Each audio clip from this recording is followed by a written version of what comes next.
Bueno, pues ya estamos en tiempo de tertulia para tratar pues muchas de las noticias que han sucedido esta semana. ¿Qué tal, Maite Loureiro? ¿Cómo estás? ¿Qué tal? Muy buenos días. Muy buenos Manu. días, qué bueno tenerte aquí. ¿Qué tal, Pedro Lecanda, abogado, escritor? Encantado.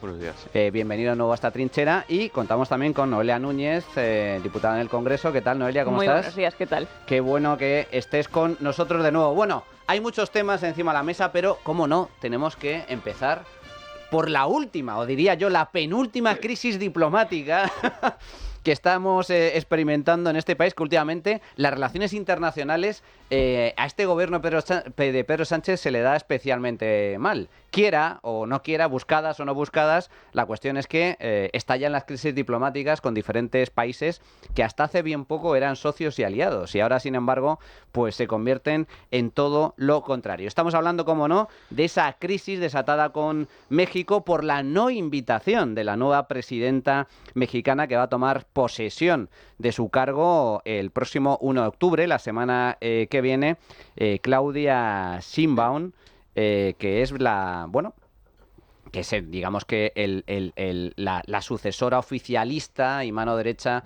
de López Obrador, que ha estado 6 años gobernando en México y que, se esperaba que fuera el rey Felipe VI a la toma de posesión, como ha ido siempre a todas las tomas de posesión de mandatarios hispanoamericanos. Pero hete aquí que se ha impuesto el indigenismo, el populismo de izquierdas que está pues asolando muchos países hispanoamericanos, y Sheinbaum ha decidido que no, que invita al presidente del gobierno, pero que no invita al rey de España. Esto ha generado no solo una polémica, sino una cierta crisis diplomática, tensión entre los diferentes gobiernos. La reacción de Pedro Sánchez ha sido que esto es inaceptable, por lo tanto no va a ir ningún miembro del gobierno a esa toma de posesión, pero cuidado, que el partido que es socio de Pedro Sánchez, Sumar, pues sí va a asistir. Y va a ir Íñigo Errejón, va a ir Pisarello, va a ir también algún representante de Bildu y de Podemos. O sea que va a haber presencia española en esa toma de posesión. Noelia, ¿cómo has visto este tema? Bueno, lo que más allá de una crisis diplomática, lo que debería estar haciendo Sánchez entonces es una crisis de gobierno. Porque es inaceptable que, si la decisión es no ir, que me parece una decisión acertada, porque al final se está faltando al respeto a todos los españoles al no invitar al jefe del Estado, que es el rey Felipe VI, y si el gobierno decide no ir ante ese feo a todos los españoles, ¿por qué va un partido que está en el gobierno? ¿Por qué van representantes del partido Sumar, que forma parte del gobierno de Pedro Sánchez, ¿no? Venía escuchando las declaraciones del señor Errejón diciendo, no, es que una cosa es la posición institucional y otra cosa es la posición de partido. Por lo tanto, para el señor Errejón está por encima el movimiento, la confluencia de Sumar, por encima del país al que pertenece, de España. Porque si falta el respeto a los españoles y siguen yendo Pisarello y Errejón a esa toma de posesión, a mí me parece totalmente inaceptable que siga la señora Díaz, la señora la señora García, Bustinduy, es decir, los ministros de Sumar, sentados en el Consejo de Gobierno de un gobierno que no va a ir por el insulto a todos los españoles, ¿no? Y más allá de esta crisis que debería producirse de gobierno, a mí me parece inaceptable que una presidenta, la heredera de López Obrador, insulte a todos los españoles. Primero porque demuestra un desconocimiento impropio de la historia de su país. Porque acusar a España de no sé muy bien qué, cuando el legado de los españoles en toda Hispanoamérica, yo creo que sigue presente en nuestros días, a mí me parece inaceptable que una presidenta no conozca tan siquiera la historia de su país, ¿no? El presidente Feijóo le recomendó, dijo que le iba a mandar un libro. Le ha recomendado un libro que nada por lo que pedir perdón. Efectivamente. Yo le recomendaría, muy recomendable ese libro, ¿eh? Y yo le recomendaría otro también para conocer por lo menos la historia de su país, la historia de Hispanoamérica, la historia de todo el continente americano, que es Imperios del Mundo Atlántico, de John Eliot. Maravilloso. Para que por lo menos, con unos ojos de la neutralidad y no de un indigenismo que al final viene a representar las ideas comunistas, de permanentemente tener un enemigo, permanentemente vivir enfrentado, odiar a alguien, tener que estar siempre con la necesidad de victimizarse y de que alguien te pida perdón, ¿no? El libro de Imperios del Mundo Atlántico de John Eliot cuenta la historia, cuenta el legado y cuenta las diferencias también de españoles y británicos. Yo tuve ocasión de leer ese libro en un seminario que participé en Guatemala, en un Liberty Fan. Fue espectacular y me abrió, o sea, me enseñó mucho sobre la diferente concepción de imperio anglosajón, imperio español, porque efectivamente aquí se habla de genocidio o sea, sin tener ni pajolera idea de lo que se está hablando, porque entre otras cosas nosotros llegamos a América y lo que se produjo allí fue un mestizaje. Un intercambio entre las dos culturas. Absoluto. Entre los pueblos indígenas que habitaban en ese momento el continente americano y, en este caso, los españoles, los colonos que fueron a América en el siglo finales del XV y en el siglo XVI, ¿no? Por lo tanto, a mí me parece intolerable que estemos en 2024 hablando de que los españoles tenemos que pedir perdón. ¿Perdón de qué? ¿Perdón por qué? Si al final tienen un idioma maravilloso, tienen un legado histórico, cultural, unas universidades también que vienen de aquella época. Y yo también tuve la oportunidad de visitar Guatemala y la impronta de España se sigue viendo en las calles de Guatemala, por ejemplo. Por lo tanto, este odio permanente y esta gresca de querer que nosotros pidamos perdón, victimizarse, hablar de masacres, hablar de genocidios, a mí me parece inaceptable. La primera Carta de Derechos Humanos de la monarquía española, el famoso oro que tanto se extrajo de América, la inmensa mayoría se quedó en América y para empezar allí se utilizó para construir ciudades, para construir universidades y luego está el tema del genocidio, que a mí me hace mucha gracia, porque claro, que hablen de genocidio cuando el propio López Obrador se apellida López Obrador, es decir, que es descendiente de españoles, es un insulto a la inteligencia. Y este libro que comentabas tú, Noelia, es que además refleja lo que pasó con la conquista de América por parte de los anglosajones en Estados Unidos. Allí sí que masacraron a los indios, no quedó ni uno. Eso sí que fue un auténtico genocidio. Maite y Pedro. Sí, a mí lo que me da la sensación es que hemos visto en el caso de México algo similar a lo que hizo Pedro Sánchez con Argentina, y que en esa sobreactuación se le ha debido de ir de las manos. Yo creo que tenía la idea, a lo mejor el gobierno de México, de que podía insultar al rey de España, Felipe VI, sin que hubiera tantas consecuencias, porque pensaban a lo mejor que podía haber cierta connivencia al existir en España un gobierno de izquierda. Así que eso no iba a ir a más allá ni iba a provocar un conflicto diplomático, creo, o prefiero pensar como el que ha ocurrido. Es algo similar a lo que hizo el presidente del gobierno con Javier Milei, es decir, en esa sobreactuación de buscar un enemigo, digamos, para tapar escándalos, para tapar la situación del país, se le fue de las manos, encontró a alguien enfrente que sí que le respondió y al final eso ha provocado que tengamos un conflicto diplomático con Argentina. Es verdad que ahora, una vez que existe, es complicado de encauzar, no nos quedaba además ninguna otra posibilidad, pero a mí me hubiera gustado por parte del gobierno de Pedro Sánchez algún tipo de, no solo de respuesta diplomática, sino también pública, de defensa de la monarquía, de defensa del rey, más allá de los gestos institucionales y evidentemente que no quedaba más remedio que se pronunciaran claramente, sobre todo en contra de las declaraciones que están llevando a cabo sus propios socios de gobierno y que estamos viendo que no solamente están yendo a esa toma de posesión, sino que aprovechan para atacar de nuevo, una vez más, a la institución que es como es la monarquía y que no está defendiendo Pedro Sánchez. Se ha quedado Sánchez en palabras que yo comparto, esto de que es inaceptable, vale, muy bien, es inaceptable, en eso estamos de acuerdo todos, y que no va a enviar representantes del gobierno, a pesar de que tiene socios que sí van a enviar representantes y por lo tanto, oye, es que tienes un partido que sí va a tener representación. Para defender a Begoña Gómez de lo que dijo Javier Milei, es que retiró la embajada. Pedro Sánchez hizo muchísimo más que para defender al rey de España. ¿Dónde están las acciones diplomáticas, Pedro? Bueno, porque en ese caso se ofendió al ego y a los intereses de la verdadera pareja real en la cabeza del presidente, que es él y su mujer, y en este caso se han afectado a la imagen y a los intereses de España, y esto queda relegado en un segundo lugar.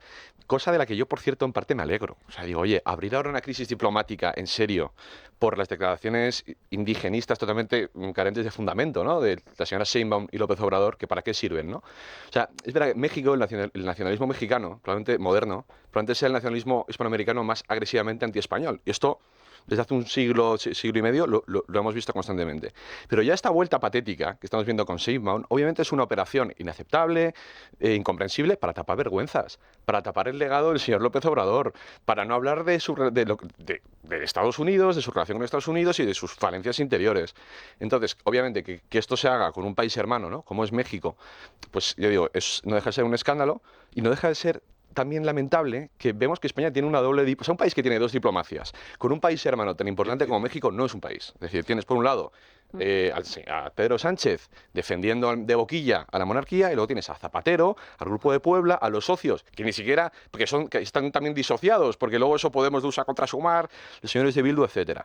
Entonces aquí, a mí lo que me gustaría, francamente, es que este asunto se olvidara. Es decir, yo cuando lo vi, claro, también digo, oye, qué lamentable imagen estamos dando. Digo, bueno, vamos a intentar seguir llevándonos bien con los mexicanos, que esto no dé lugar a una crisis diplomática y a pensar muy en serio que es esto, que España carece de gobierno. España es un desgobierno sin acción exterior, unificada respecto a una cosa tan sencilla como qué relación tienes con México. Entonces, en fin, en resumen, y luego, pues sí, ahondando en lo que decíais, yo creo que ni perdón, sí, como mucho gracias, pero ni perdón ni gracias. O sea, México existe por España y la nación española moderna y México surgen de una monarquía hispánica, por tanto no tiene sentido que nos pidamos perdón ni nos demos gracias. Nacemos de un mismo tronco, somos naciones hermanas y creo que esto es lo que pensaría cualquier persona sensata. Y luego están los manejos políticos de la historia que hace esta gente, que yo creo que son eso, francamente absurdos, ¿no? Pero es que Sí. a mí lo que me parece y lo que me preocupa un poco es que da la sensación de que esta no invitación al rey de España yo lo veo como un insulto, como una humillación al conjunto de los españoles. De ahí precisamente que, si bien comparto las palabras de Sánchez diciendo inaceptable, de nada sirve esas palabras si no va acompañado de acciones. ¿Cómo se entiende esa doble vara de medir a nivel diplomático? Es decir, ¿por qué de un pueblo hermano como el pueblo argentino retiras, que es la mayor acción diplomática que puede adoptar un país, es la ruptura de relaciones internacionales mediante la retirada del embajador, o bueno, ya la ruptura de relaciones comerciales, etcétera? Pero la retirada de la embajada de Argentina, por cierto, que se ha mantenido ahí, no se ha restituido. Y sin embargo, no pasa nada. Es decir, se queda una mera declaración en Nueva York, aprovechando su paso por la ONU, diciendo que es inaceptable, que no va a enviar a ningún representante del gobierno. Pero es que esto es muy grave, esto es un insulto, porque el rey es el jefe del Estado, el principal representante de España en el exterior. El rey siempre ha ido a todas las tomas de posesión de todos los mandatarios hispanoamericanos. Por lo tanto, no es una mera falta de respeto, es que es un problema de carácter institucional. Es una humillación hacia el gobierno de España y hacia el conjunto de los españoles. Y además bajo una excusa que tampoco tiene sentido. No, es que no ha contestado a la carta que le mandó López Obrador en el año 2019. ¿Pero qué pretendía usted? ¿Cómo va el rey de España a contestar a una carta? ¿Para qué? Para pedir perdón. Que, por cierto, la propia Sheinbaum ha dicho, no, si podemos normalizar nuestras relaciones diplomáticas sin ningún problema. Vamos a hacer un acto de desagravios para que el rey y España pidan perdón a los mexicanos de lo que sucedió hace 5 siglos, cuando México no existía. ¿Pero esto qué es? Noelia. Noelia y Maite. La verdad que es que no hay por dónde cogerlo. Es decir, ya el hecho de que estemos en este debate, como decía, en pleno 2024, sobre lo que pasó hace 500 años, que si los españoles tenemos que pedir perdón, sobre lo que hicimos, dejamos de hacer, sobre nuestro legado histórico, nuestro legado cultural, es decir, juzgar con ojos del presente, la historia siempre es un error.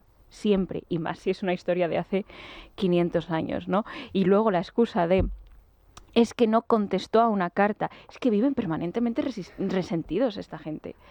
Yo, de verdad, el resentimiento que les acompaña en toda su acción política en México y en España, no la comprendo. Que, por cierto, le llama señor Castrejón. Yo estoy convencido de que le tiene que haber molestado muchísimo. Y luego, Eso sí que le ha molestado al presidente. Luego, ya por poner la nota de humor, ¿no?, en este debate y en este conflicto y esta polémica que es absurda de pies a cabeza, aunque entraña algo muy grave, que es el insulto a todos los españoles e incluso, por supuesto, a la figura del jefe del Estado, que podrá ser monárquico, ¿no?, pero es el jefe de todos los españoles, el jefe del Estado de todos los españoles, ¿no? ¿Qué fans son del género epistolar? todos ellos. Les encantan las cartas. Yo, en México y en España tienen una pasión por las cartas que a ver si alguien logra explicarme por qué les gusta tanto enviar cartas a la ciudadanía o en este caso al rey de España. Por cierto, que López Obrador también es muy dado. Tienen varios puntos en común este tipo de populistas, tanto a uno y otro lado del Atlántico. Uno, la relación epistolar con el pueblo y con otros dirigentes. Y luego, este tipo de ruedas de prensa casi interminables. Hay que recordar, durante la pandemia Pedro Sánchez nos aburría a todos los españoles con ruedas de prensa interminables que leía, por supuesto, guionizadas durante una hora y media, dando el parte todos los días. Bueno, López Obrador hace lo mismo, pero desde hace años. A las 7 de la mañana hace una rueda de prensa de 2-3 horas. ¿Tampoco acepta preguntas? Bueno, en este caso creo que sí, pero solo preguntas de amigos, Y esto es muy típico de los populistas. También Chávez, el exmandatario bolivariano en Venezuela, pues tenía su Aló Presidente, que era pues un programa de varias horas donde hacía sus soflamas. Ahora tiene un podcast Maduro con y ahora Maduro, es decir, que esto es algo Efectivamente. pero que muy típico. Si me permitís, para profundizar en esta cuestión, que es una cuestión de carácter histórico, contamos con un experto en la materia, con Javier Santamarta, amigo de este programa, que es politólogo y escritor especializado en la leyenda negra. Don Javier, ¿qué tal? Buenos días, ¿cómo estás? Muy buenos días, hermano. Es más, estamos ahora mismo ya recibiendo a la gente que empieza a llegar a San Lorenzo del Escorial para la 6ª edición de la Jornada de la Leyenda Negra, que por lo que veo cada vez es más importante. A mí, desde el mundo académico, siempre me dicen lo de no, es que esto es un tema superado. Pues estamos viendo que no. Es evidente que hace falta y mucho hacer pues un poquito de, no sé, de pedagogía a políticos y a políticos populistas de lo que todavía está claramente vigente. Efectivamente, Javier, muy recomendable este acto que tiene lugar este fin de semana sobre la leyenda negra para desmontar los muchos mitos y mentiras que hay sobre esta cuestión. Bueno, la primera pregunta, Javier, directa y al grano. ¿Debería pedir España perdón por lo que sucedió en lo que no era México? Porque México no existía entonces hace ahora 5 siglos. Ya, pero es que el problema es que según todos estos políticos o negrolegendarios, que muchas veces a mí me gusta llamarles así, hay un problema, que es que niegan la existencia de España en esa época. Entonces, yo en uno de mis libros pequeños del Imperio Español, perdón por citarlo, y por la autocita, hice un poco lo que fue el concepto de la España de Schrödinger. Esto es, ¿existe o no existe según y para qué? Si hablas de la escuela de Salamanca, de las Reyes de Burgos, no, pero es que España no existía. Pero si hay que pedir perdón por el genocidio, si hay que pedir perdón por cualquier cosa, España de pronto existe desde Viriato. Entonces, a ver en qué quedamos. O sea, resulta que México, que no existe, pues España, que según ellos tampoco existe, pues hay que pedirle perdón. Podría decirse que, bueno, que el que tiene que pedir perdón no es España, es el rey. Vale, venga, lo admito. ¿Qué problema hay? Que hay un tratado de paz y de amistad perpetua, así literalmente, de 1836, entre la República de México y Su Majestad Católica de España. Entonces, oiga, esto ya está arreglado. Está arreglado desde 1836. No hay más agravios, porque además se dijo de perdonar y disculpar cualquier tipo de agravio que hubiera ocurrido o disputa en el pasado. En 1836, ¿de qué nos están hablando estas personas? ¿De qué tenemos que pedir perdón? ¿Y quién? Eso por un lado, pero luego cuando ellos intentan hacer este tipo de revisionismo, cuando hablan de la conquista y la masacre, el desastre que provocaron los españoles a los pueblos indígenas, ¿qué hay de verdad en eso? ¿Hernán Cortés fue un conquistador cruel y sanguinario? Vamos a ver, las conquistas se hacen a sangre y fuego. También jugar al fuimos allá para un genocidio, ¿qué pasa? ¿Que los morriones iban vestidos de azul y con mandato de Naciones Unidas? No, vamos a ver. Las conquistas son duras, son crueles, son terribles. Es que negarlo es absurdo. Pero también tener la mentalidad de lo que suponía una conquista en el siglo XIV, en el siglo XV, no tiene nada que ver. Todavía no existían los derechos humanos. Es más, gracias a la conquista y desgraciadamente por las atrocidades que se estaban haciendo en muchos de de los casos se para Fernando el Católico, para la conquista para decir, oye, aquí qué estamos haciendo y aquí tiene que haber una base legal y estas personas son súbditos o qué pasa o qué ocurre, porque la esclavitud por tema de conquista era una cosa todavía habitual. Bueno, pues todo eso lleva a base de, efectivamente, esas leyes de Burgos increíbles, incluso el decreto de mestizaje, de matrimonios mixtos de 1514 y lo que van a ser luego la controversia de Valladolid. Eso es una cosa increíble. Entonces, se hicieron crueldades, es evidentemente, pero es que, claro, por Cortés tenemos que entender también una cosa.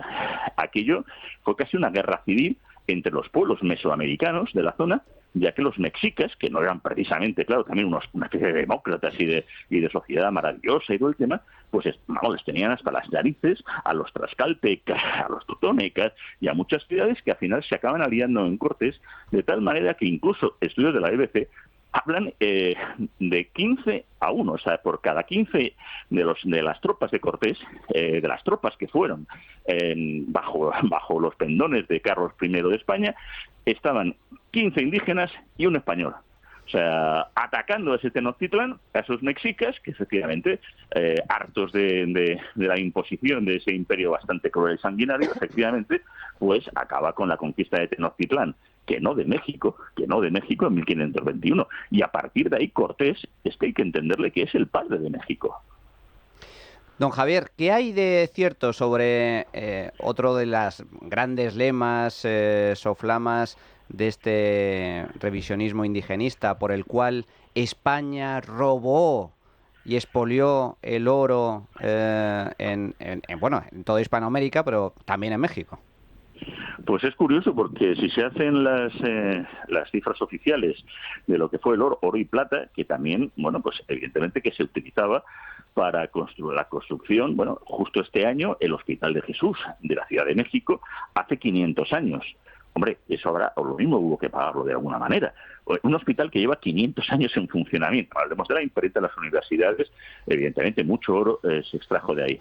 Bueno, los cálculos oficiales nos hablan de que durante el tiempo de López Obrador, el mandato suyo, en 5 años más o menos, se sacó la misma cantidad de oro que en 150 años de sistema virreinal. Si alguien me lo explica, o sea, ¿cuánto entonces nos pudimos llevar? Pues en 150 años los mismos que se ha sacado en 5 años. O sea, para que se vea que la capacidad también extractiva en aquella época era muy inferior a la que se sigue teniendo y a la que incluso posteriormente otras empresas en la zona, canadienses y otros lugares, siguen haciendo tranquilamente. Entonces, hombre, ¿de qué estamos hablando? Y esto de la leyenda negra, ¿de dónde surge esta leyenda negra que tanto se ha impuesto en el ideario general y por parte de algunos medios de comunicación? Bueno, la actual surge por una cuestión de un populismo que le interesa buscar un enemigo.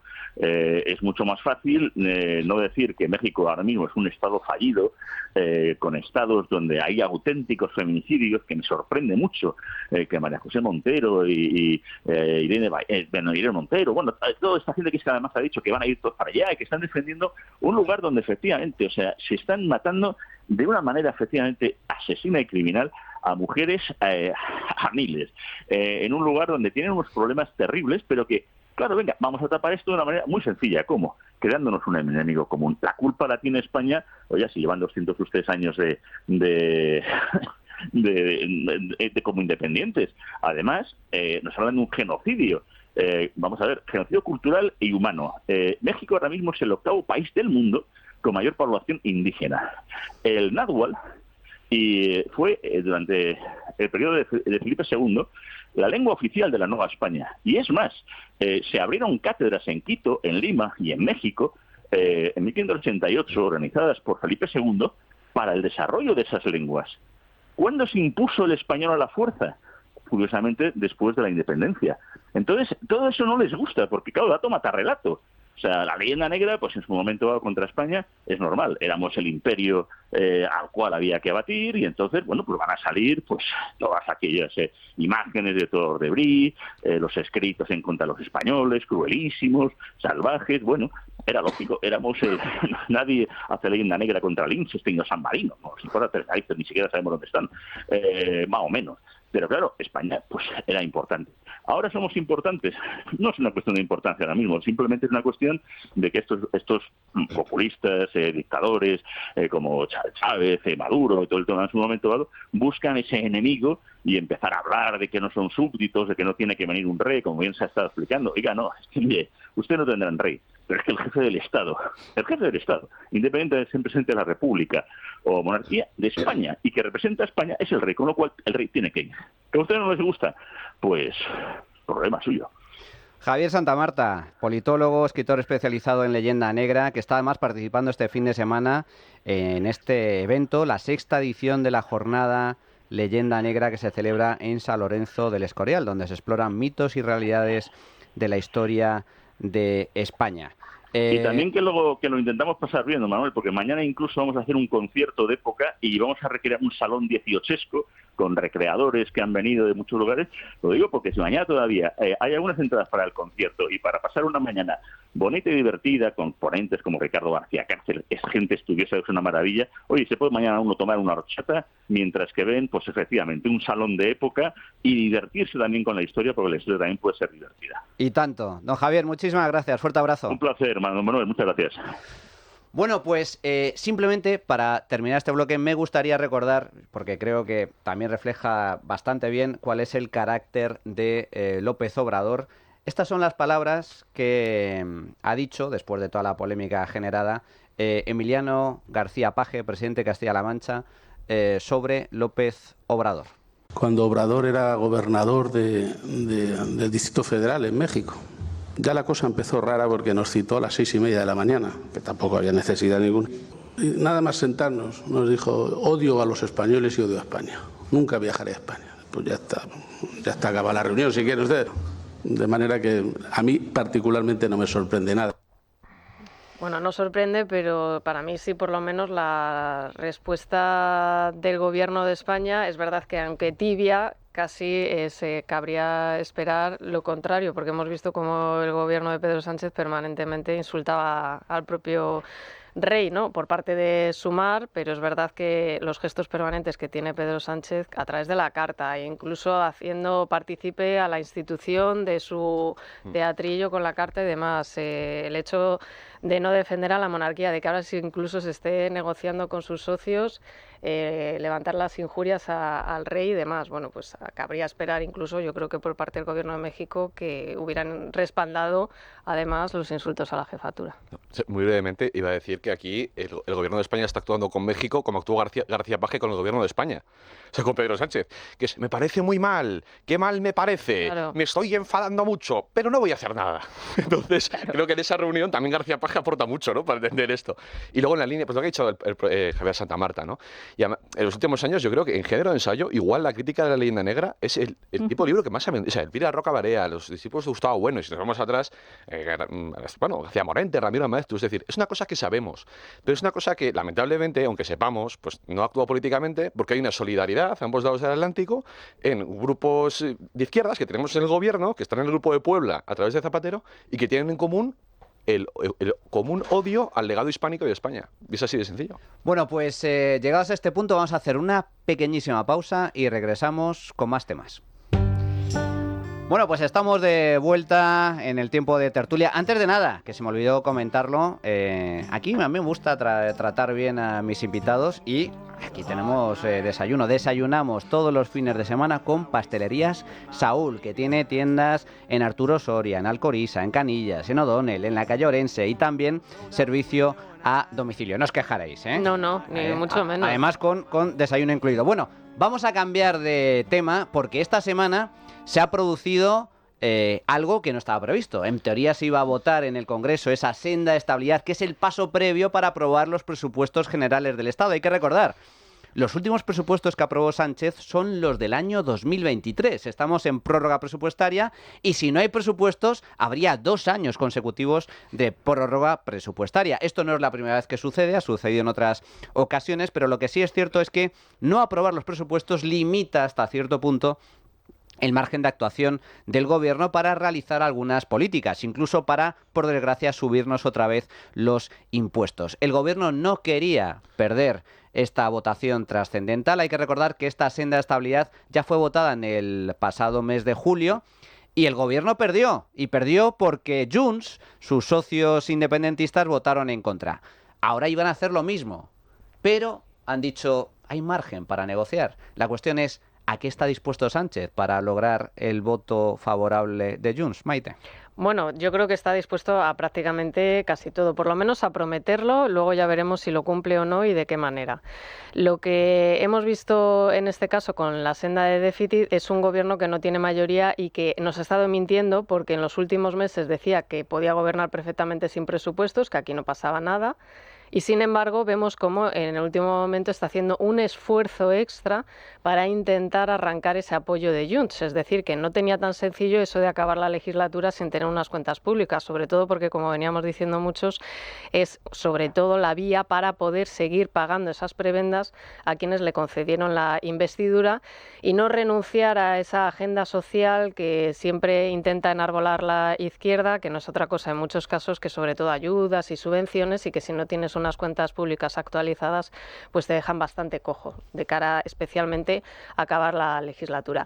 Yo creo que si consigue finalmente aprobar la senda de déficit, con ese apoyo de Junts, tiene casi garantizada la aprobación de los presupuestos generales del Estado y que eso va a hacer prácticamente imposible que haya algún tipo de adelanto electoral. Es decir, una vez que ya tienes por lo menos los primeros presupuestos de la legislatura, llegas sin atisbo de duda a concluir los 4 años. Y esta es la clave, por eso ahora se están intentando esforzar tanto en conseguir ese apoyo y no sufrir una nueva derrota parlamentaria. Lo que me sorprende es que no hayan todavía de alguna manera interiorizado que a Junts le tienes que dar siempre algo para lograr su apoyo, porque ya vimos cómo le tumbaron la senda en verano y se han vuelto a atrever a presentar una nueva senda de déficit que pretendían votar el jueves sin, como ha dicho Miriam Noguera, siquiera hablar con nosotros, ni siquiera habían abierto ese melón con Junts. Es decir, que no sé si tenían esperanzas de que a lo mejor con la presión que en el último momento el Partido Popular les pudiera sacar del atolladero. No sé si esa era, digamos, Lo veo ciertamente complicado. Sí, pero es que no sigo sin comprender cómo es posible que con la minoría parlamentaria que tienen todavía sigan tentando y jugando un poco a presionar sin negociar. ¿Hasta qué punto el gobierno podrá ceder? Porque está claro que en los últimos días se han intensificado las negociaciones, Junts ha empezado a pedir por esa boquita y sabemos de algunas cosas. Estamos hablando de un reparto en los objetivos de déficit que le otorgaría a las comunidades autónomas un margen de endeudamiento, margen de déficit hasta 13.000 millones de euros frente a los 2.000 millones iniciales. Estamos hablando, por lo tanto, de casi 10.000 millones de euros más de gasto para las comunidades autónomas, pero esto es solo la punta del iceberg, ¿no, Lea? Sí, no es que tengan margen para negociar, es que Junts ha descubierto que tiene mucho margen para extorsionar al gobierno, porque cada vez que Junts tumba algo del gobierno, y lo vimos la semana pasada cuando movilizaron a Pedro Sánchez para votar porque Junts dijo que se abstenía en la ley de intervención de precios del alquiler temporal. Movilizaron a Sánchez porque con su voto salía adelante esa iniciativa. Finalmente Junts votó en contra y la cara que se le quedó a Sánchez, a Montero y a Yolanda Díaz fue memorable, la verdad. Entonces han visto que, bueno, pues que con Junts en este caso tienen que dar todo lo que le pidan, ¿no? Y cada vez que Junts lo dice, pues Santos Cerdán acude en procesión a Suiza a negociar con la mochila, a ver qué es lo que quieren, porque el gobierno se lo va a dar, ¿no? A mí, bueno, esto de que ahora pretenda que el Partido Popular le salve las castañas cada vez que está en un atolladero, pues hombre, no me parece. Lo decía muy bien Feijóo, ¿no? Esto es una broma, ¿no? Esto es una gracieta que tiene el gobierno. El gobierno está en una situación insostenible, lo venimos diciendo. No existe esa mayoría progresista parlamentaria para sacar adelante leyes cuando llevan 35 derrotas. No es la primera vez que retiran una iniciativa, en este caso el techo. Ya lo hicieron con la ley del suelo. la ley del suelo tampoco iba a salir adelante y para evitar la foto de una nueva pérdida, una nueva derrota parlamentaria, el gobierno retiró la ley del suelo. Ahora lo han hecho con el techo de gasto, que volvían a presentar exactamente el mismo que fue tumbado en julio. Por lo tanto, no sé si por medio ha habido más conversaciones extra con Junts y eso les hacía pensar que esta vez sí iba a salir, o si no, no entendemos nada, ¿no? Sánchez levantó un muro al inicio de la legislatura y ahí nos colocó a todos los que no defendemos esa pseudo mayoría progresista. Nos llama todos los días ultraderecha, fachas, fango, los propagadores de bulo, tal. Y ahora quiere que nosotros, cuando su mayoría progresista le abandona, que nosotros le aprobemos las iniciativas, que nosotros, después de llamarnos ultraderecha, de acusarnos de fango, de acusarnos de mentir, de ser la oposición más desleal, la peor oposición de la historia democrática de nuestro país, quiere que esa malísima oposición le apruebe el techo de gasto, ¿no? Le apruebe que siga endeudándonos a todos los españoles cada día 200 millones de euros, o que le suba a los españoles hasta 81 impuestos, ¿no? Yo creo que esto no hay por dónde cogerlo, que esta legislatura, lo venimos diciendo, está agotada, es insostenible que cada vez se tenga que ceder y ceder y ceder simplemente para que el señor Sánchez siga sentado en la Moncloa, ¿no? Entonces lo que tendría que hacer no es presentar un nuevo techo de gasto, no es sentarse en Suiza con el señor Puigdemont, no es ceder todo lo que les pidan. Lo que tendría que hacer es disolver y convocar elecciones. Lo que pasa es que, en línea con lo que estaba comentando antes Maite, me da la sensación, por eso el gobierno está tan interesado en reconducir la negociación. Es cierto que durante las últimas semanas escuchábamos especialmente a la señora Montero decir con ese acento que tanto le caracteriza: aquí no pasa nada, no pasa nada, si hay prórroga presupuestaria, no hay ningún tipo de problema, pero yo tengo mis dudas. Aguantar, una cosa es que aguantes 1, 2 años con prórroga presupuestaria, pero es que quedan 3 años para el fin de la legislatura. Estaríamos hablando de 4 años con los presupuestos prorrogados, que básicamente lo único que puede hacer el gobierno es actualizar el sueldo de los funcionarios, actualizar las prestaciones públicas y las pensiones. Pero no puede hacer ningún proyecto de inversión nuevo, no puede poner en marcha nuevas políticas de gasto ni escudos sociales con el fin de ganar votos, no puede subir los impuestos. Oye, que yo soy el primero en defender la prórroga presupuestaria. Ojalá estuviéramos en prórroga presupuestaria durante muchos años, porque eso limitaría la acción del gobierno. Pero aquí la clave es política. Es decir, si Sánchez logra el voto favorable de Junts a la senda de estabilidad, es muy posible que el año que viene, en el primer trimestre, haya nuevos presupuestos generales del Estado para el año 2025. Y eso me da la sensación de que le garantizaría a Sánchez bastante estabilidad de cara a no convocar elecciones anticipadas y aguantar hasta el final de legislatura. Pedro. Por cierto, que todas estas, las intervenciones anteriores me recordaban a su discurso en la ONU el otro día, que vi, en un gesto de patriotismo creo que digno de mención, lo vi entero, y al final cuando hablaba de lo de los apóstoles del desastre, ¿no? O sea, que la derecha pues, son unos cenizos y el futuro es nuestro y demás, ¿no? Entonces, claro, el problema es ese, que ese optimismo tiene que estar respaldado financieramente. Y yo, claro, cuando ves que es la senda de déficit, o para el déficit, para esta gente, oye, pues objetivos de deuda vinculantes para los próximos 3 años. Cuando tú conviertes eso, o sea, la pregunta debería ser ¿cuánto podemos gastar? Que sea lo menos posible y cómo se reparte. Aquí es ¿cómo reparto el presupuesto del Estado para seguir gobernando? Y eso tiene un nombre, que y no lo digo en términos penales o legales, que es corrupción. Eso es corrupción política. Es decir, ver los presupuestos de un país en términos de dávidas que puedes repartir a tus socios para seguir tú ahí, a costa del país, inflando artificialmente el nacionalismo catalán. Es decir, aquí es elegir entre seguir en 2023, pero también es seguir en 2017. Es decir, es usar los presupuestos generales de un país para alimentar al secesionismo catalán y darle una fuerza política que no tendría en condiciones normales, ¿no? Entonces, al final lo que estamos viendo es un régimen débil sin fuerza para hacer el cambio de régimen que quiere hacer, pero por el camino se va desbrozando España con cosas como esta, ¿no? Que es al final eso, concebir la caja común como dinero en el bolsillo del presidente para dar a sus socios. Y yo creo que esto es lo más grave del asunto. Salgan o no los presupuestos, que imagino que al final saldrán, porque esta gente, pues sí, se negociarán los 10.000, se subirán los topes de déficit de las comunidades autónomas, como nadie dice nada, todo esto pasará y seguirá gobernando el tiempo que haga falta y subiendo impuestos como haga falta. Pero aquí yo creo que aquí hay una negociación diferente, porque, a ver, los presupuestos generales del Estado, cuando no tienes mayoría absoluta, y que ha sucedido muy pocas veces en la historia democrática de este país, tienes que negociar con tus socios.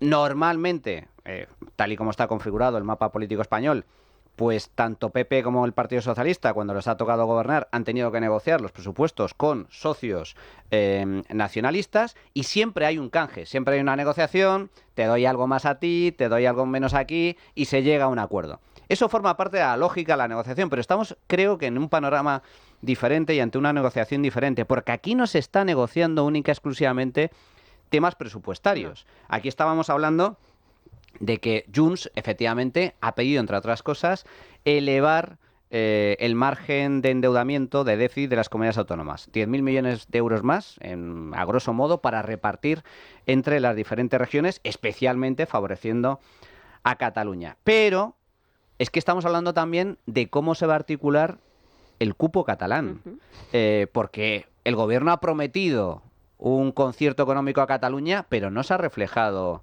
de forma detallada en qué va a consistir ese concierto. Y RC ya ha dicho, cuidado, si abres la negociación con Junts, yo soy el siguiente.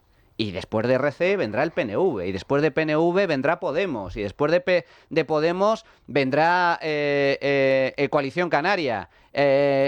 Y bueno, hasta Ábalos, si me apuras, estará dispuesto a negociar si de él depende la aprobación de los presupuestos. Pero, insisto, aquí no solo es una cuestión presupuestaria, es que Junts ha pedido también al PSOE arrancar en breve 2 comisiones de investigación, una sobre la llamada Operación Cataluña, que ya han arrancado, ¿eh? Ya han arrancado.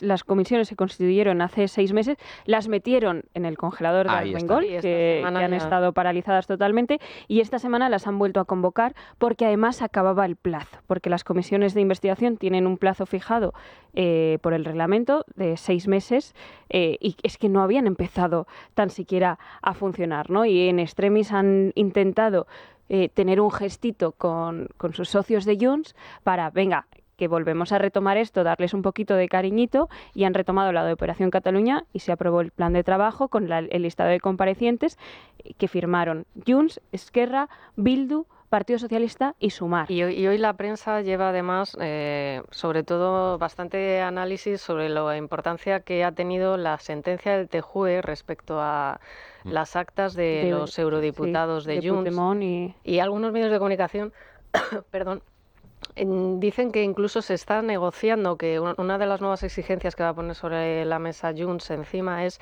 que se cambie incluso la ley electoral para que no sea obligatorio jurar la Constitución y así de esa manera poder ser eurodiputado. Cuidado, y esto, sí, cuidado. Y esto enlaza con, sí que lo cuenta en este caso ABC, negociaciones que han debido ya de producirse incluso antes, en el año 2020 estamos hablando, porque la Abogacía del Estado, según dice este diario, recibió órdenes por parte de Moncloa de no recurrir ante la Unión Europea precisamente esas actas de los eurodiputados de Junts que no habían jurado la Constitución y que han podido estar durante 5 años cobrando todo tipo de dinero, ejerciendo el voto y demás con total normalidad, porque España así se lo ha permitido. Política al final. Claro, es decir, que todo esto no es solo, como dices, efectivamente una cuestión de dinero, sino sobre todo de cambiar el sistema. Es que estamos hablando de algo muy grave, cambiar la ley electoral y que tú no puedas ser eurodiputado, supongo que lo siguiente es diputado, sin ni siquiera jurar la Constitución, que ya se hace de aquella manera, con una promesa un poco ambigua y arbitraria. Pero, por ejemplo, el tema para todos aquellos que no lo conozcan, esta comisión de investigación sobre la llamada Operación Cataluña, que es sobre el supuesto espionaje del exministro del Interior, Jorge Fernández Díaz, para, dicen los separatistas, fabricar pruebas contra el independentismo. Esta comisión le interesa mucho a los independentistas, precisamente, bueno, pues para alimentar a sus bases. De hecho, pretenden llevar a convocar a exmandatarios del Partido Popular para que pasen por allí y de esa forma alimentar su relato victimista. Y también una comisión de investigación sobre los atentados yihadistas que tuvieron lugar en el año 2017 en Barcelona y Cambrils, que un sector del independentismo imputan directamente al propio CNI y que conllevaría la desclasificación de documentos secretos por parte de los servicios de inteligencia español. Y ya no digamos el tema de la amnistía, es decir, la aplicación efectiva de la amnistía. Es que es una negociación que va mucho más allá de los presupuestos. Totalmente, es que no es simplemente cuestiones económicas, es cambio de modelo de país que tenemos, un cambio constitucional al puro interés del señor Sánchez para seguir sentado en la Moncloa. Lo hemos visto desde el principio de la legislatura. Él hablaba de corrupción política. Es que la amnistía es corrupción política. Claro. Es la compra de un sillón por 7 votos, por una investidura.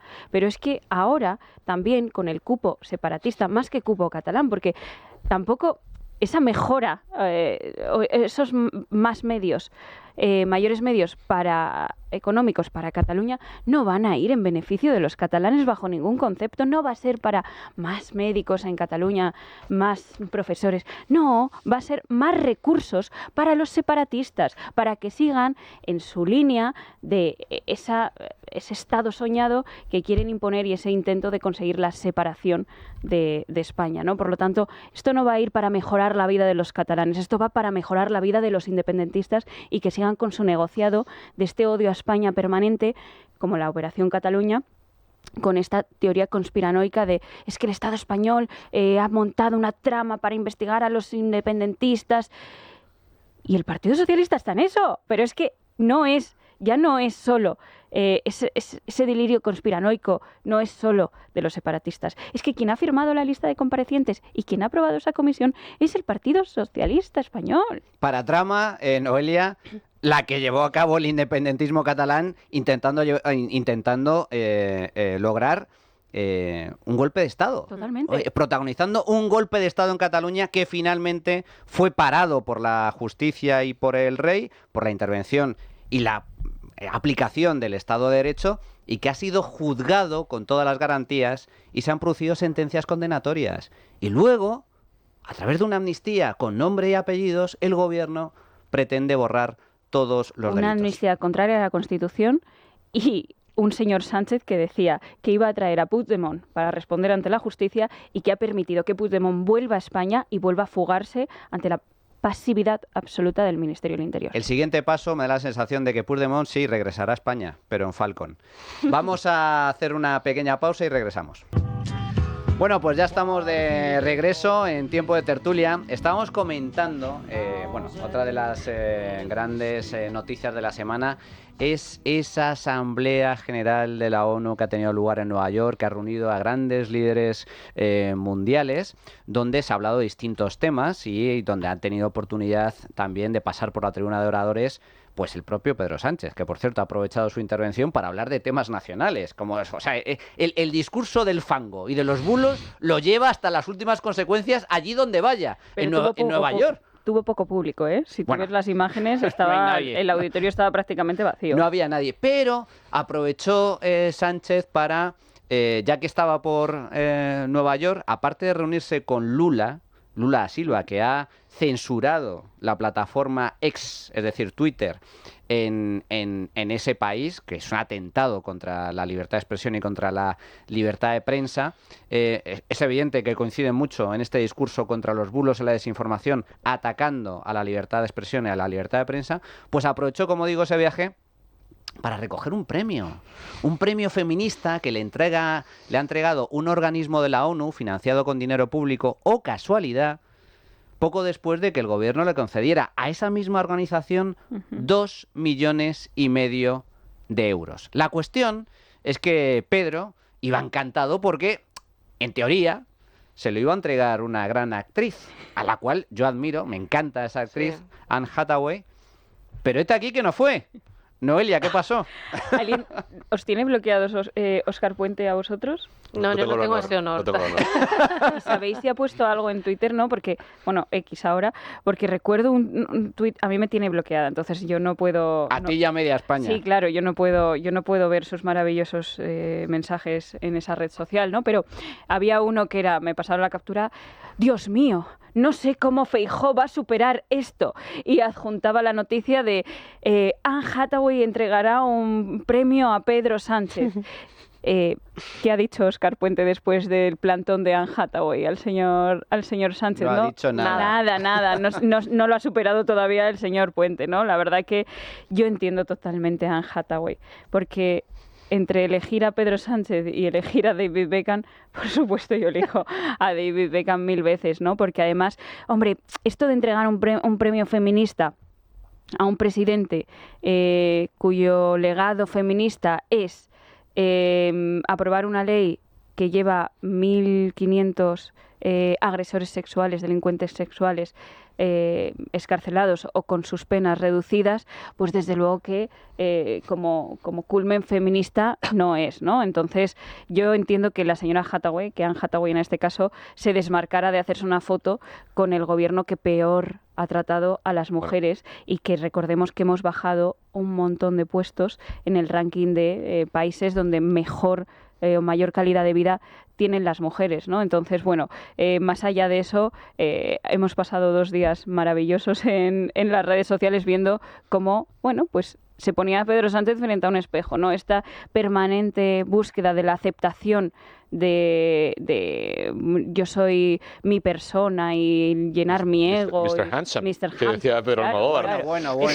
Al rescate. Mr. El Guapo. clan de la ceja al rescate, ¿no? Que es una Al cuenta, señor es una Sánchez. cuenta fake que se dedica a alabar desde hace algunos años y a cantar las alabanzas de Pedro Sánchez, que resulta que está manejada por una militante, asesora sí, militante del del partido. Partido Socialista. O sea, es Sí. una vergüenza. Pero por cierto, esta entrega de premio, que no fue la actriz de Hollywood, sino que finalmente se lo tuvo que entregar la propia responsable de la organización de la ONU, una absoluta Qué desconocida. cambiada está. Una absoluta desconocida, que había algunos comentarios por Twitter, caray, cómo ha empeorado Anne Hathaway, Sí, pobre. porque la verdad es que no tiene nada que ver. La gente no lo sabe, pero es que Hathaway está casada con un judío y se casó por el rito judío. A lo mejor, por consejo de su marido, resulta que le dijo a su mujer, oye, no le entregues ese premio a ese presidente que reconoce de forma unilateral el Estado de Palestina y se dedica a insultar y a Permanentemente vejar Israel. a Israel. Podría ser. Yo creo que uno de los problemas que vamos a ver sobre todo en este gobierno, en Pedro Sánchez, es verdad que comentabais que en ese discurso que hizo supuestamente en defensa de la democracia no había mucha gente, pero para mí sostiene el hecho de que intente utilizar una preocupación que existe, sobre todo a nivel internacional, lo hemos visto con las leyes europeas que se están promoviendo de los medios de comunicación, que están hechas principalmente para luchar contra la injerencia de determinados países, como es el caso de Rusia, en determinados procesos electorales, a través pues eso, de envíos masivos de noticias, que son bulos y demás, y de ahí responde ese discurso que llevó a cabo, que viste siempre de la preocupación real que existe en todo el mundo por estas cuestiones que estamos hablando, cuando en realidad lo que quiere prácticamente nuestro país es, para empezar, señalar y estigmatizar a los medios de comunicación, sobre todo aquellos que están informando de su familia, para que en un momento dado que alguien lea una noticia de esto, lo primero que haga sea dudar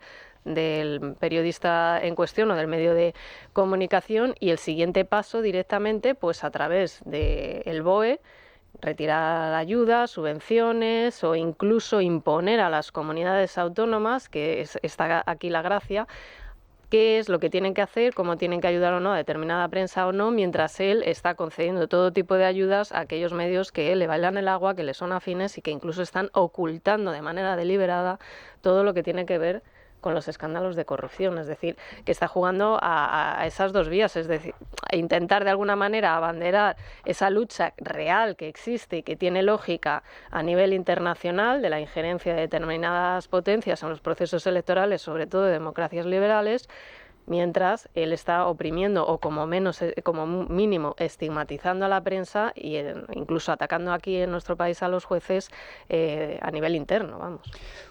¿Quieres un último comentario, Pedro, sobre esta No voy a entrar, cuestión? esto es muy interesante lo que ha planteado Maite, simplemente Hathaway nos recuerda, ha habido muchos Hathaways, y Hathaway nos recuerda que pese al complejo de inferioridad español, esa imagen que vende Sánchez en el exterior es papel cartón. Recordemos a Hathaway cada vez que pase esto. Es humo, es humo. Si yo antes me declaraba profundo admirador de Hathaway, ahora todavía más, después de haber dejado plantado a Pedro Sánchez en esa entrega de premio. Bueno, comentábamos antes, bueno, el tema en informativos, el tema de Israel, la guerra en Líbano. Se confirma que la operación desarrollada por las fuerzas armadas israelíes en Beirut en las últimas horas ha dado como resultado la muerte, la anulación del líder de Hezbollah, de esta banda terrorista criminal, con lo cual ha sido todo un éxito. Para comentar la situación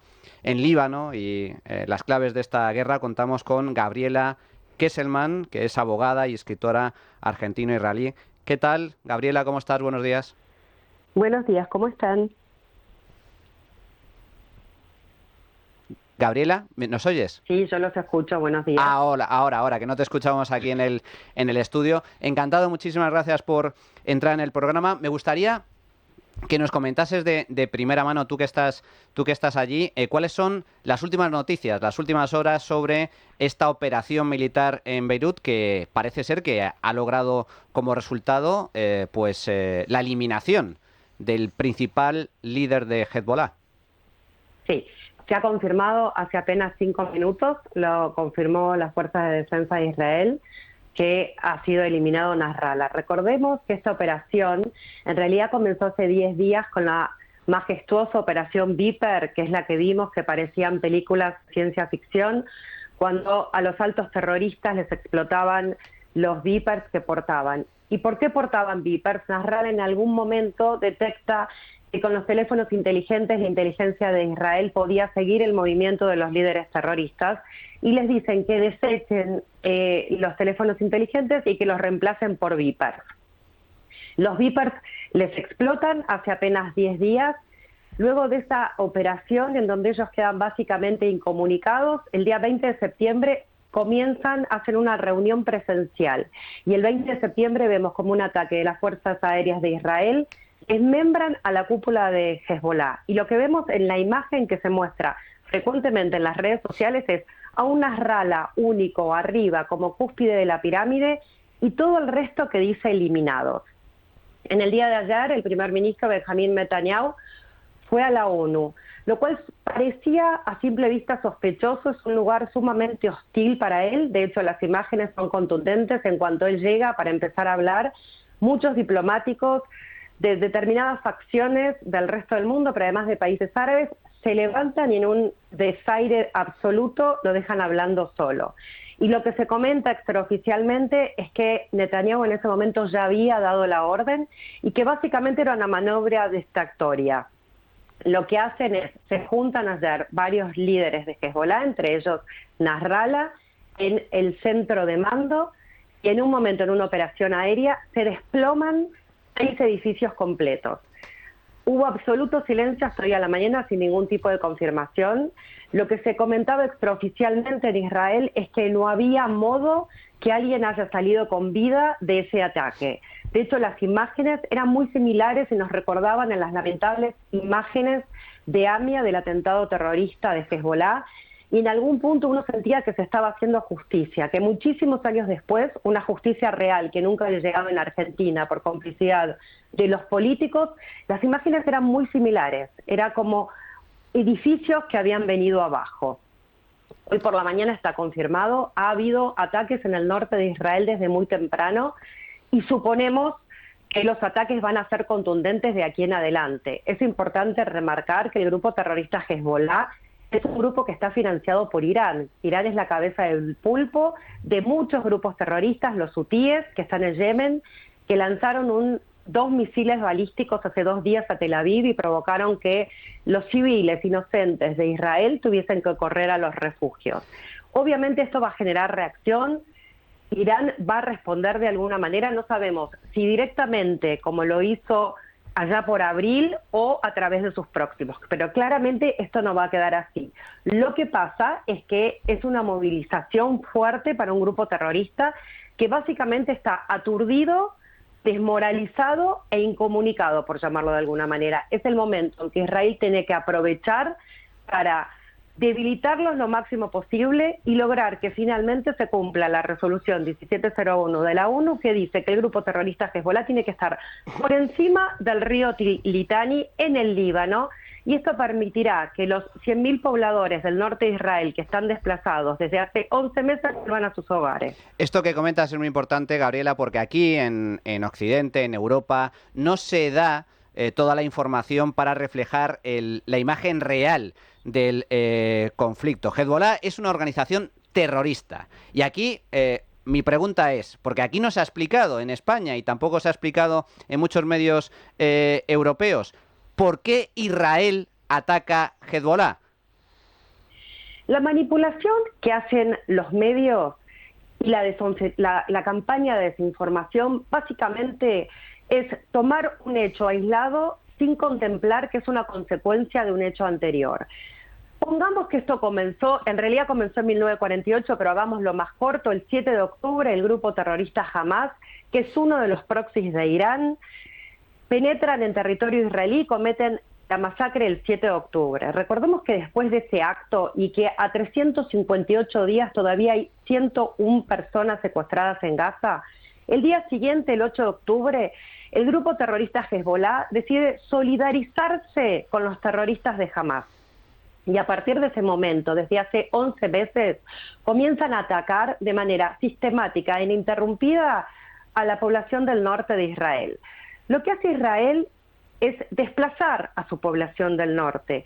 100.000 personas tienen que dejar sus casas, sus hogares, sus trabajos, y se transforma la zona del norte en una franja al norte de Israel absolutamente deshabitada, en donde es imposible vivir por los continuos ataques.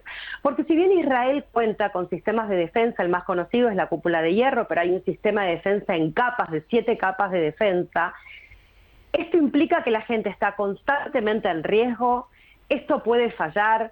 Los misiles, cuando no van a atacar una población civil, se dejan caer, entonces caen en zonas abiertas y provocan incendios. La destrucción es total en ese momento y hay mucha presión en Israel desde hace 11 meses de los pobladores del norte que necesitan volver a sus viviendas. Entonces, el motivo por el cual Israel reacciona, y esto es un poco lo que decíamos en las redes sociales, si durante 11 meses, mientras Hezbolá atacó el grupo terrorista ininterrumpidamente a la población de Israel y el mundo hizo silencio, ¿por qué el mundo reacciona? Y es claramente una pregunta retórica, ¿por qué el mundo reacciona recién cuando Israel va a defenderse? Lo que está haciendo Israel es defenderse de los ataques constantes de Hezbolá. Pero además lo que está haciendo Israel, porque muchos comentan que esta todavía no es la guerra, todavía no es la tercera guerra con el Líbano, que esto es básicamente lo que está haciendo Israel, es una previa, es disuadirlos. No se logró por la vía diplomática, vuelvo a decir, la resolución 1701 de la ONU, ya que tanto mencionan los países occidentales a la ONU y nos lo quieren echar en cara en determinados momentos cuando les conviene, es una resolución que tiene 18 años y nunca fue cumplida. Y los cascos azules están parados ahí, haciendo en teoría que Hezbolá no avance y que no ataque. Obviamente los cascos azules no han logrado nunca su cometido y Hezbolá ha tomado poder y ha tomado fuerza y se ha solidarizado con el grupo terrorista Hamas y con Sinwar y ha dicho de alguna manera que hasta que no haya un cese al fuego con Hamas, ellos iban a continuar atacando. Quiero decir que el cese al fuego, todas las veces quien se resistió al cese al fuego es el grupo terrorista Hamas, con Sinwar a la cabeza, que se presume está con vida. Una cosa importante que diferencia a Hamas de a Hezbolá: cuando los líderes de Hezbolá mueren, ellos lo muestran, lo hacen visible, no lo ocultan. Podría ser que Sinwar esté muerto, podría ser. Lo que se dice en inteligencia es que las últimas comunicaciones de las últimas 2 semanas no seguirían el patrón de escritura y de comunicación que suele tener Sinwar. Gabriela Kesselman, abogada, escritora argentino-israelí, muchísimas gracias por estar con nosotros, por explicarnos con tanta claridad la realidad del conflicto entre Israel y Hezbolá, no contra Líbano, ni el pueblo libanés, sino contra Hezbolá, que es una organización terrorista. Todo nuestro apoyo y nuestro respaldo al pueblo israelí. Muchísimas gracias. Muchísimas gracias por el espacio y a disposición. Bueno, pues esta es la realidad. Mientras desde el propio gobierno se está criminalizando al Estado de Israel por atacar a Hezbollah, la realidad es esta. El pueblo de Israel, el Estado de Israel, se está defendiendo. Y por cierto, de forma brillante, porque esa operación militar de inteligencia para hacer explotar los Vipers en el costado de los militantes y las responsables de Hezbollah, me parece, vamos, supera con mucho todas las películas de James Bond y de ciencia ficción de guerra que hemos visto. Me parece una operación espectacular, quirúrgica, para anular a buena parte de esta organización terrorista. Pedro. Sí, y además, claro, yo lo pensaba, digo, ha salido bien una operación que era muy arriesgada. Es decir, recordemos que, aunque Hezbollah ya estaba tocado, en el año 2006 las fuerzas israelíes son repelidas de Líbano. Es decir, Hezbollah es uno de los grupos más potentes en cuanto a armamento del mundo. ¿Qué pasa? Las FDI, por eso el ciberataque que tiene la FDI probablemente es de los mejores del mundo. O sea, los medios que tiene la FDI para desarmar a distancia un grupo. Entonces ha salido bien una operación, insisto, que podría haber sido, en fin, terrible para Israel en términos de costes humanos, morales, etcétera. Ha sido minimizando bajas en el ejército israelí, minimizando bajas entre la población civil, que hay que recordar. Es que Hezbollah, al igual que Hamas, sus centros de operaciones, sus cuarteles militares, no están en los campos fuera de las ciudades, están en el centro de las ciudades.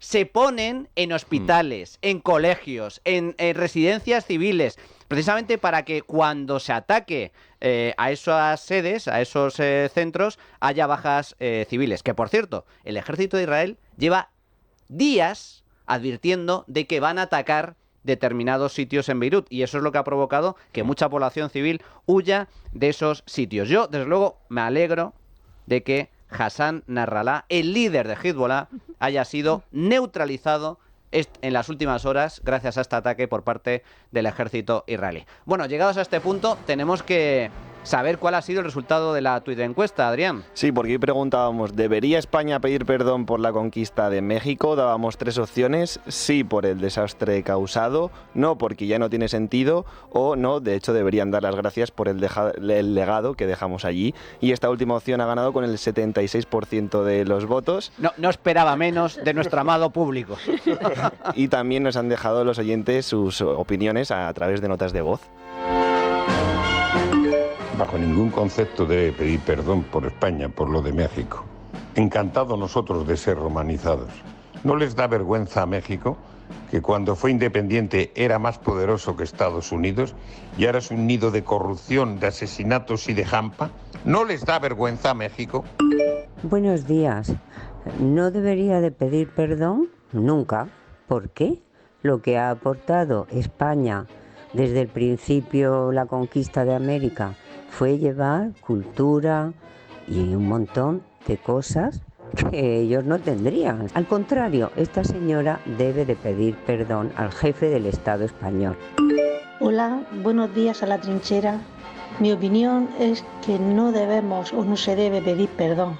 Todo lo contrario, ofende mucho la ignorancia que tienen de su propia historia. Lo bueno de esto es que el rey ha evitado la foto. Gracias. Bueno, pues no puedo estar más de acuerdo. México, nuestros queridos hermanos, porque son hermanos mexicanos, con López Obrador a la cabeza, que es descendiente de españoles.